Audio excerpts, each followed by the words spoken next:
नमस्कार, मैं शंभुनाथ गुप्ता और आप देख रहे हैं न्यूज़ ऑफ नेशन। आज पूरे भारत में लोकतंत्र का उत्सव बहुत ही धूमधाम से मनाया जा रहा है। देखते हैं भारत का सम्राट कौन होगा।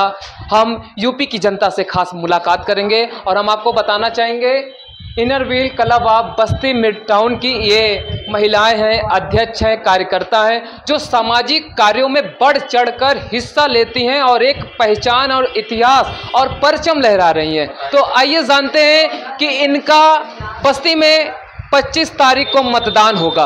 अब देखना ये है कि किन मुद्दों को लेकर वोट होगा। बहुत बहुत आपका स्वागत है सभी लोगों का।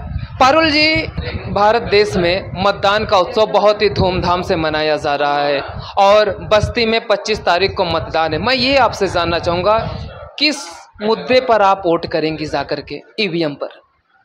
देखिए, वोट तो किसी एक मुद्दे पे होता नहीं है। कई ऐसे मुद्दे होते हैं जिससे ही हमारा राष्ट्र स्ट्रांग होता है। जी बिल्कुल। तो जिसमें हम लोगों का कई मुद्दे हैं, जिसमें आता है बेरोजगारी। तो हमारे देश में बेरोजगारी एक बहुत अहम भूमिका है हमारे राष्ट्र को पीछे की ओर ले जाने के लिए। तो राष्ट्र में हर एक परिवार में हर एक मेंबर को रोजगार मिले। दूसरा है, लोग यहाँ भूखे पेट सो रहे हैं, खाने की दिक्कत है लोगों के पास रोजगार नहीं होने से। तो कोई भी यहाँ भूखा ना सोए, हर किसी को यहाँ खाने की पूरी व्यवस्था मिले। और साथ ही साथ यहाँ शिक्षा पे भी जोर हो। जब कमाई नहीं है, खाने की व्यवस्था नहीं है, तो वो अपने बच्चों को पढ़ने भी नहीं भेज पाते हैं। तो शिक्षा भी हमारे देश को सबसे मोस्ट इम्पॉर्टेंट शिक्षा ही होता है। और शिक्षा के लिए कि परिवार स्ट्रांग हो, स्ट्रांग के लिए रोजगार हो, सब एक दूसरे से जुड़े होते हैं। तो शिक्षा भी हम लोगों का है महत्वपूर्ण भूमिका। और एक सबसे महत्वपूर्ण भूमिका है महिलाओं की सुरक्षा। जैसे महिलाओं की सुरक्षा बिल्कुल नहीं है, शाम होने के बाद महिलाएं घर से निकलने के लिए सोचती हैं। तो हमारा राष्ट्र इतना स्ट्रांग होना चाहिए, महिलाएं इतनी अपने आप को स्ट्रांग फील करे कि आधी रात को भी बेधड़क, मतलब बिना डर के बेहिचक वो घर से निकल सके, उन्हें किसी तरह का कोई डर ना हो। मतलब जो गुंडा राज फैला वो पूरी तरीके से खत्म हो जाए, एकदम सेफ्टी फील करे औरतें। तो ऐसे कई से मुद्दे हैं जिन पे सभी मुद्दों को ध्यान में रखते हुए वोटिंग बहुत ज़रूरी है। तो क्या इस बार बस्ती में आपको क्या लगता है, आप एक संस्था के प्रेसिडेंट है, कितने % मतदान को लेकर आप जागरूक करेंगे लोगों को? देखिए, मैं तो 100% ही बोलूँगी। मैं जनता से अपील भी करूँगी कि आप लोग प्लीज़ घर से निकले और 100% वोटिंग बस्ती से। हम पूरे यूपी और पूरे भारत का तो नहीं जानती हूँ, लेकिन मैं अपनी बस्ती से तो खासकर अपील करूँगी कि प्लीज़ आप लोग आएँ और 100% वोटिंग करें, क्योंकि एक एक वोट बहुत कीमती है हमारे राष्ट्र को आगे बढ़ाने के लिए। पारुल जी, मैं पिछले साल की बात बताऊँ, ऐसे कई लोग थे जो जिस दिन मतदान होता है उस दिन लोग पिकनिक मनाते हैं, थिएटर में जाते हैं, मूवी देखते हैं, घर पर मैगी बना के खाते हैं। तो ऐसा क्यों होता है, मैं नहीं समझ पा रहा हूँ। देखिए, ऐसा इसलिए होता है क्योंकि उस दिन हर दुकानें बंद होती हैं, छुट्टी होते हैं, सब फ्री होते हैं, किसी पे कोई काम का प्रेशर नहीं होता है। तो इसमें भी यही बोलेंगे कि पिकनिक के चक्कर में लोग वोट ना भूल जाएं, वोटिंग करें। कहावत ये है ना, पहले मतदान फिर जलपान। तो सब वोट करें, उसके बाद करें पिकनिक। पिकनिक भी जरूरी है सेहत के लिए। अच्छी सेहत राष्ट्र के लिए जरूरी है। वो हंसी मजाक और अच्छे माहौल से ही वो मिलेगा। तो पिकनिक भी मनाएं, लेकिन पहले वोट करें, उसके बाद पिकनिक मनाएं। थैंक यू, आपने हमारे दर्शकों को बहुत सही जानकारी दिया। मैम, आपका भी बहुत बहुत स्वागत है। क्या नाम होगा आपका? आभा अग्रवाल। आभा जी, किस मुद्दे को लेकर आप 25 मई को मतदान करेंगी, मैं जानना चाहूंगा। और बिल्कुल किसी ना पक्ष ना विपक्ष, सिर्फ सच। मैं मेन मुद्दा यही उठाऊंगी कि औरतों की सुरक्षा होनी चाहिए। औरतों को किसी भी समय अपने घर से निकलना हो तो उन्हें किसी प्रकार का कोई डर ना हो।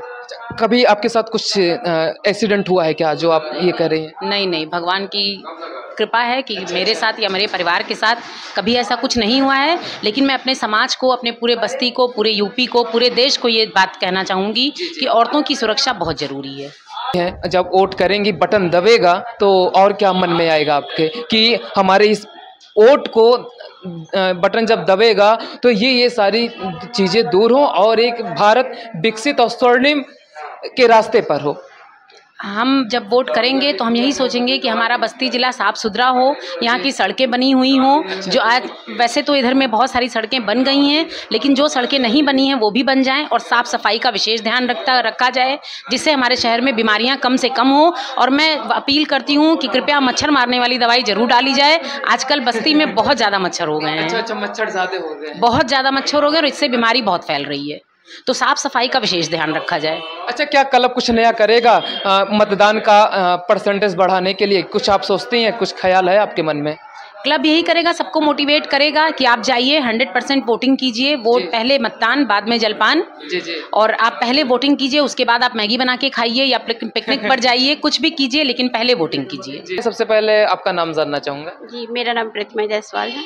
प्रतिमा जी, किन मुद्दों को लेकर आप वोटिंग करेंगे ईवीएम पर? अब मुद्दे तो हमारे यूपी में बहुत ज़्यादा हैं और यूपी के मुद्दे जो हैं वो सारे राष्ट्र से कहीं ज़्यादा है, क्योंकि यहाँ अराजकता और यहाँ महिलाओं की सुरक्षा को लेके बहुत ज़्यादा यहाँ महिलाएं असुरक्षित हैं, मतलब और के अपेक्षा।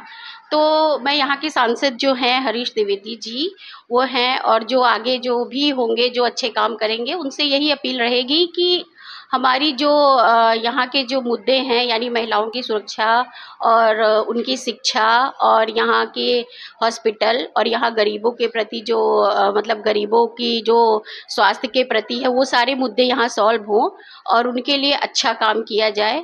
तो जब हम ईवीएम पे वोट डालने जाएंगे तो हमारा यही रहेगा कि हम अपना वोट जिसको भी दे रहे हैं या जिस पे भी, वो हमारे राष्ट्र के लिए और हमारे अपने यूपी के लिए अच्छा काम करें, जिससे राष्ट्र का विकास हो, यूपी का विकास हो। अच्छा, बस्ती के लिए और क्या आप सोचते हैं, क्योंकि आप बस्ती जिले के ही निवासी हैं? जी, बस्ती के लिए तो बहुत कुछ सोचते हैं और सोचते ये है कि यहाँ पे पहली बात कि यहाँ पे एक बहुत अच्छा मतलब सड़कें हों और यहाँ पे बच्चों के लिए बहुत अच्छे पार्क हों, थोड़े मॉडर्न पार्क हों जो यहाँ नहीं है।